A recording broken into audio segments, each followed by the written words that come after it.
আসসালামু আলাইকুম, সবার কি অবস্থা, কেমন আছেন সবাই? আশা করি সবাই অনেক ভালো আছেন। তো প্রতিদিনকার মতো আরেকটা ভিডিও নিয়ে চলে আসলাম রুমানা ব্লগ এই চ্যানেল থেকে। আশা করি আপনারা আমার সম্পূর্ণ ভিডিওর সাথেই থাকবেন। আর অবশ্যই আমার চ্যানেলে নতুন হয়ে থাকলে আমার চ্যানেলটা সাবস্ক্রাইব করে দিবেন। আর যারা সাবস্ক্রাইব করে দিয়েছেন তাদেরকে অসংখ্য ধন্যবাদ। তো যাই হোক, আজকের যে বিষয়টা নিয়ে আলোচনা করব, হয়তো আজকে ভিডিও শেষ হয়ে যাবে, তবু আমার কথা শেষ হবে না।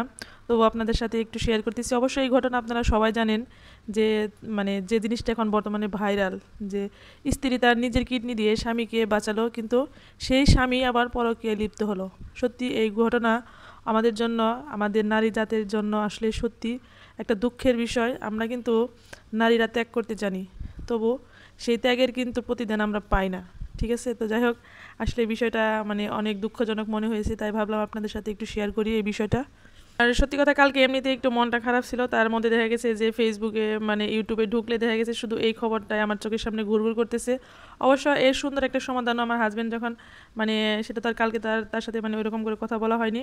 তো আজকে যখন রান্না করতেছিলাম, এই সকালবেলা আমি চাল কুমড়া ভাজি ডাল ডাল রান্না করলাম, তখন তার সাথে শেয়ার করলাম, সে একটা সুন্দর সমাধান দিছে। সেটা শুনলে কিন্তু আপনারা আমার অনেক হাসি পাইছে যে এত বুদ্ধি কেমনে হয়। তো যাই হোক, সেটা আমি একদম ভিডিও লাস্টে আপনাদের সাথে শেয়ার করতেছি। তো তার আগে একটু কথা বলে নেই। যাই হোক, যে আপুটা আসলে তার স্বামীকে যে কিডনিটা দিছে, এটা তার কথা না, এটা আমার পার্সোনাল ব্যক্তিগত কথা। সেটা হচ্ছে, সে কি আসলে কোনো লোভে দিছে? একটা স্ত্রী যখন তার স্বামীকে কিডনি দিয়ে বাঁচাতে পারে, আর যাই হোক, সে তার ভেতরে কোনো লোভ কাজ করে না। কারণ এটা কোনো সম্পদ না যে টাকা দিয়ে কিনে দিলাম বা বাজার থেকে কিনে নিয়ে আসলাম। এটা তার অঙ্গের একটা সাইড, তার জীবনের একটা অঙ্গ। এবং কি শুধু অঙ্গই না, একটা দামি একটা অঙ্গ। জীবনের দেহের প্রত্যেকটা অঙ্গই কিন্তু দামি, কিন্তু তারপরেও এমন ত্যাগ তারাই করতে পারে যারা কিনা নিজের থেকে তাকে বেশি ভালোবাসে, যে সে ছাড়া তার চলবেই না। তবে সে কিন্তু, তার কথাগুলো আমি খুব মনোযোগ সহকারে শুনলাম, সে কিন্তু বলছে যে আমি আমার হাজব্যান্ডের নাম্বারটা সেভ করছি অক্সিজেন লিখে। কারণ আমি মনে করি যে সে আমার শ্বাস প্রশ্বাস সব কিছু। মানে আমার স্বামী ছাড়া যে আমি দুনিয়াতে বেঁচে থাকবো, এটা আমি কখনো কল্পনাই করতে পারি না। আমি সে চাইছে কি, সে চাইছে যে তার স্বামী তার পাশে থাক, বেঁচে থাক, তার ছেলের বাবা বেঁচে থাক। এবং কি সে এটাও বলতেছে যে আমার ছেলের পাশের লেখা থাকবে যে ছেলের বাবা মৃত, এটা আমি কখনোই সহ্য করতে পারবো না এবং চাই না। তো আসলে এই বিষয়গুলা যে একদম তুচ্ছ, শুধু আবেগ, এটা কিন্তু না, এটা কখনো আবেগ হতে পারে না। তো আসলে আমি কথাগুলো ঠিক বলতেছি কিনা আপনারা অবশ্যই কিন্তু কমেন্ট করে বলে যাবেন যে এই কথাগুলো কি আসলে আবেগ? কখনোই না। একজন স্ত্রী নিজের কিডনি দিয়ে স্বামীকে বাঁচিয়ে ফিরালো, আর সেই স্বামী পরকীয়া করতেছে, এটা আসলে একটা স্ত্রী হয়ে কী করে মেনে নেয় বলেন? তাও আবার চোখের সামনে এই ঘটনা তাকে দেখতে হয়েছে। এক কথায়, এখন কিন্তু সোশ্যাল মিডিয়ায় ঢুকলে এই জিনিসটাই সবার চোখে চোখে পড়তেছে। মানে আর সবচেয়ে বড় কথা হচ্ছে, তার যে ভালোবাসার বর্ণনা সে দিতেছে, এটা যদি একদম সত্যি না হয়ে থাকে, তাহলে কি করে একটা স্ত্রী তার স্বামীকে কিডনি দিতে পারে বলেন? কেউ পারবে? তবে এই ঘটনা কিন্তু এর আগেও অনেকবার শুনছি যে স্বামীকে তার স্ত্রী কিডনি দিয়ে বাঁচিয়েছে। তবে সবসময় এটাই শুনি, কখনো এইটাই শুনি না যে স্বামী তার স্ত্রীকে কিডনি দিছে। এটা আজ পর্যন্ত শুনলাম না। তো আপনারা শুনছেন কিনা একটু কমেন্ট করে জানিয়ে দেন তো। আমি কিন্তু শুনি নাই। হয়তো বড় বড় ত্যাগ স্বীকার করছে, পড়াশোনা করাইছে, প্লাস দেখা গেছে যে স্ত্রীর জন্য অনেক গয়নাগাটি, ধন সম্পদ, অনেক কিছু করছে, বাট এরকম আজ পর্যন্ত আমি শুনি নাই। আসলে মাঝে মাঝে কিছু ঘটনা দেখে অবাক হয়ে যায়। আসলে বুঝি না, ভালোবাসার সম্পর্ক কি শুধু শারীরিক বা এইসব দিয়ে মানুষের ভালোবাসা প্রকাশ পায়? মানসিক আত্মিক শান্তি যদি না পাওয়া যায়, সেখানে কিসের ভালোবাসা?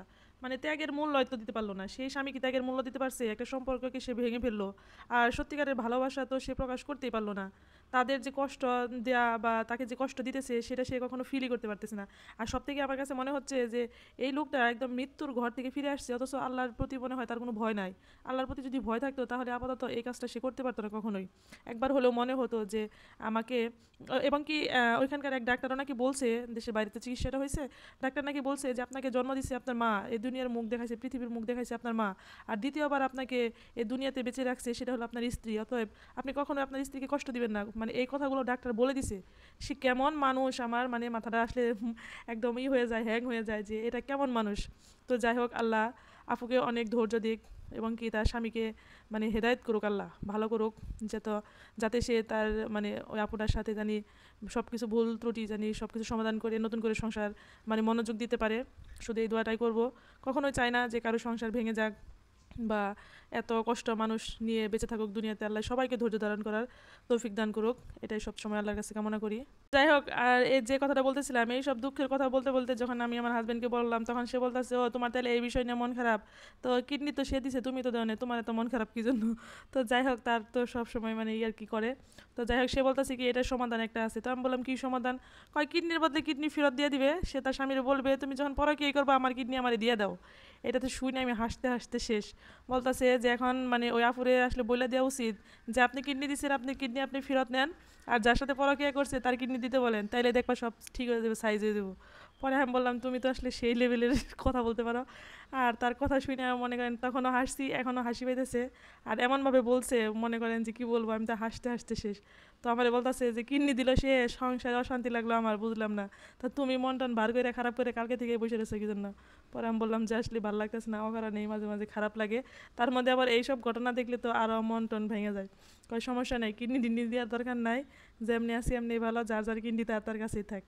তো যাই হোক, আসলে অনেক মজা করি আর যেটাই বলি, আপুরার জন্য আমার অনেক বেশি খারাপ লাগছে। আর আমি এমনিতেও অনেক একদম নরম মানুষ, কারো কোনো কিছু শুনলে মানে অজান্তে কেন জানি না অনেক কষ্ট লাগে। আমি জানি আমার মতো অনেকেরই কষ্ট লাগে এরকম।